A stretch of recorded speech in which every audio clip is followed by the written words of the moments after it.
विधानसभा में एसआईआर पर चर्चा के दौरान जो है लगातार जो है विरोधाभास देखने को मिल रहा है। देखिए, विरोधाभास किस बात का है मेरी समझ के परे है। ये एक ऐसी प्रक्रिया है जिसका आरंभ विपक्ष के कहने पर ही किया गया है। बार बार विपक्ष का शिकायत करना हर चुनाव के बाद चुनाव आयोग के पास जाकर और ये कहना कि डुप्लीकेसी ऑफ द वोट चल रहा है या वोटर लिस्ट में धांधली हो रही है। अगर हम गलत कह रहे हैं तो टोकिए हमको। क्या बार बार लोकसभा चुनाव के बाद महाराष्ट्र चुनाव का तो दोष अभी तक हम लोगों पे यही देते हैं कि वहाँ पे वोटर लिस्ट में गड़बड़ी की गई। उसके बाद दिल्ली चुनाव में इन लोगों ने यही कहा। तो आज जब आपके कहने पर चुनाव आयोग ने इस प्रक्रिया का पालन किया कि भैया अगर इतनी शिकायत हो तो एक बार इंटेंसिव रिवीजन कर लिया जाए, उसी सोच के साथ इसको किया जा रहा है। और इसमें मेरी समझ के परे है कि एक चुनाव आयोग के द्वारा अपनाई गई प्रक्रिया जो इस बात को सुनिश्चित करने के लिए की जा रही है कि कोई भी देश के नागरिक के साथ कोई अन्याय नहीं होगा, पर एट द सेम टाइम कोई अगर घुसपैठिया भी होगा तो उसको भी देश के सबसे बड़े अधिकार मताधिकार का दुरुपयोग करने का मौका नहीं दिया जाएगा। कई बार देखा जाता है भाई कितने लोगों का निधन हो जाता है, उनके नाम पर वोट पड़ते रहते हैं। और ये प्रक्रिया कोई देश में पहली बार थोड़ी हो रही है। इससे पहले भी 4 बार देश में ये प्रक्रिया हो चुकी है और चारों बार जिस तरीके से हुई है उसी तरीके से इस बार भी हो रही है। उसमें कोई रत्ती भर का बदलाव उस प्रक्रिया में नहीं किया गया, बस टेक्नोलॉजी जोड़ दी गई है। पहले फिजिकली जाके डॉक्यूमेंटेशन देने की जरूरत पड़ती थी, अब आप ऑनलाइन कर सकते हैं। अब हर चीज़ का राजनीतिकीकरण कर देना ये विपक्ष की आदत बन गई है।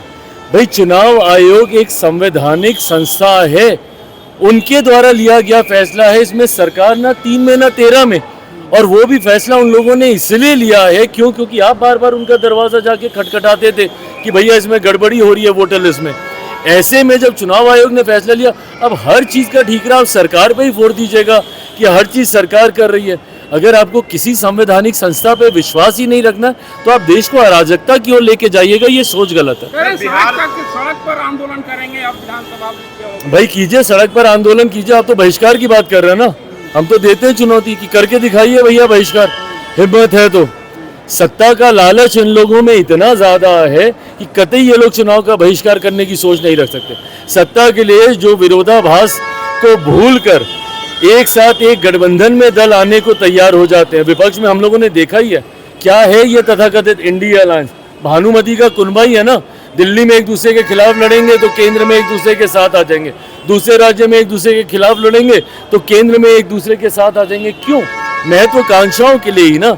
तो ऐसे में कतई इन लोगों में हिम्मत नहीं है विपक्ष में कि ये लोग करें। और जहाँ तक रही बात कि इसमें किसी तरीके की कोई धांधली है, आपके कार्यकर्ता क्या कर रहे हैं भैया?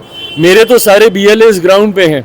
नहीं अगर आपको विश्वास है, जो BLO अपॉइंट किए गए हैं, बूथ लेवल ऑफिसर्स अपॉइंट किए गए हैं चुनाव आयोग के द्वारा, अगर आपको उन पर विश्वास नहीं है तो आपकी पार्टी के तो BLAs हैं ना, बूथ लेवल एजेंट्स, उनके माध्यम से सुनिश्चित करवा दीजिए कि किसी के साथ कोई अन्याय ना हो। हम लोग तो कर रहे हैं, पर आपकी पार्टी को अगर जमीन पे उतरना ही नहीं है, कार्यकर्ताओं को गांव में जाना ही नहीं है, तो ये आपके लिए चिंता का विषय हो सकता है। करोड़ों रुपए सरकार ने आरोप लगा रहे हैं, करोड़ों रुपया का घोटाला किया गया। देखिए, मैंने इस रिपोर्ट को अभी पढ़ा नहीं है, पर हाँ जो जानकारी मीडिया के माध्यम से ही सामने आई है जिसमें लगभग 70,000 करोड़ के आसपास का जिक्र किया गया है जो कि अनअकाउंटेड है। ये ऐसा है तो ज़रूर ये चिंता का विषय है। कतई जनता के पैसे का दुरुपयोग, इसकी इजाज़त किसी भी व्यवस्था में नहीं दी जा सकती है।